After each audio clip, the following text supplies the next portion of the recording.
Hello, America. So Joe Biden did a speech last night where he was talking very highly about mail-in voting. Well, what we know about mail-in voting is that in 2012, the New York Times did a piece saying that it was one of the most susceptible ways to commit fraud. And they said that up to 2%, which you might say 2%, that's not a lot. But when you're talking about 2% of the electorate, let's say about 180 million people are eligible to vote, 2% is a huge number. You're talking about many hundreds of thousands of ballots being thrown out. The courts just ruled in Pennsylvania that everything has to be done correctly on the ballot. You can't spell your name wrong or put the wrong date, just like if you were to do your taxes, right? When you send your taxes in, if you put wrong numbers on, you're going to be penalized. Well, it's the same thing with voting. But he was talking about it like it was just so nonchalant. Well, we might not be able to know about who the winners are of certain gubernatorial races, Senate races, and House races, maybe for days or weeks. And he says it like it's a great thing, like it's good for democracy. We are the most industrialized nation on this planet. We have the largest economy. We have the greatest military. And you tell me that we can't figure out a way to count those mail-in ballots all on election day.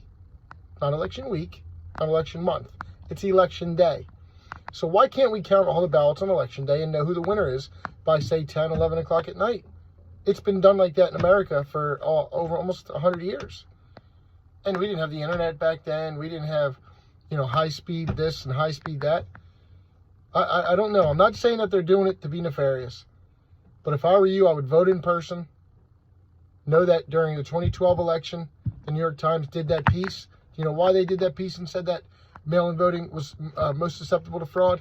Because at that time, the majority of people that were doing mail-in ballots against it was the John McCain and Barack Obama race, was because the majority of the people doing mail-in ballots were military and old folks.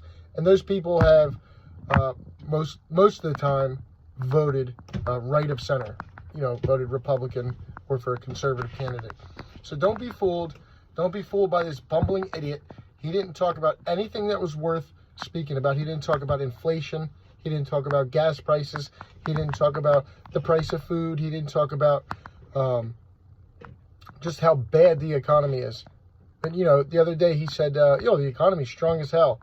It's like, what world are these people living in? There's going to be, I'm not calling for like this crazy red wave or anything, but the Democrats are going to be able to see how America feels about them on November 8th.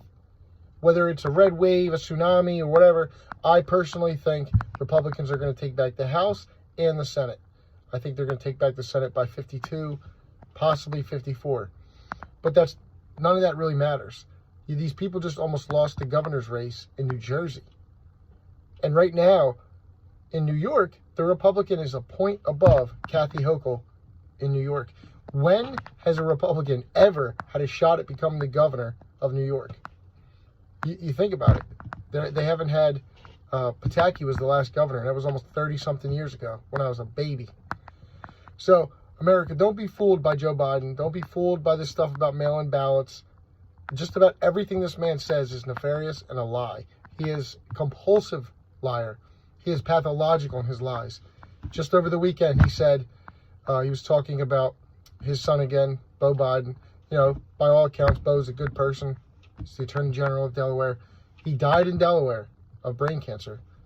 But Joe Biden was talking about insulin prices and whatever, and he talked about, my son, Beau, he died in Iraq. So, Mr. President, your son did not die in Iraq. He died in Delaware, in his bed. And then over the weekend, in that same speech, he was talking about insulin prices and how they were never meant to be so high, and that he met the founder and the inventor and the person who created insulin. And he said that, he never patented insulin because he wanted prices to be cheap. And that very well may be true. I don't know. But neither does he.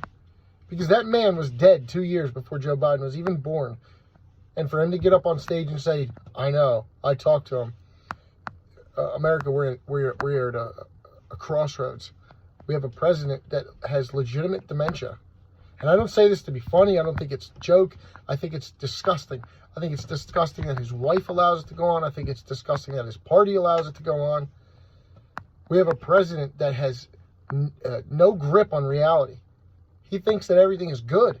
Americans are suffering right now in a way that we haven't suffered in years. So America, you have a choice. Some of you, I hope you guys see this video before the 8th so you guys can make a good, educated decision on who to vote for. I also have a video on here about how to vote. So you can ask yourself 2 questions. Has the party in power made my life better? Yes or no? And this person that I am going to vote for, would I, if I had a small business or if I had a company, would I allow them to be my CEO, and would they run my company properly? And if you say yes to both of those questions, vote for the person. If the answer is no, my life has gotten worse since they've been in power, and no, I would never let this man anywhere near the reins of power on my own company, then you have to vote no, because he's going to run the United States. These people are going to make laws that affect your lives. So America, you have 5 days. 5 days to make a decision. I hope it's as educated as possible, and I hope you guys go and go in person to vote.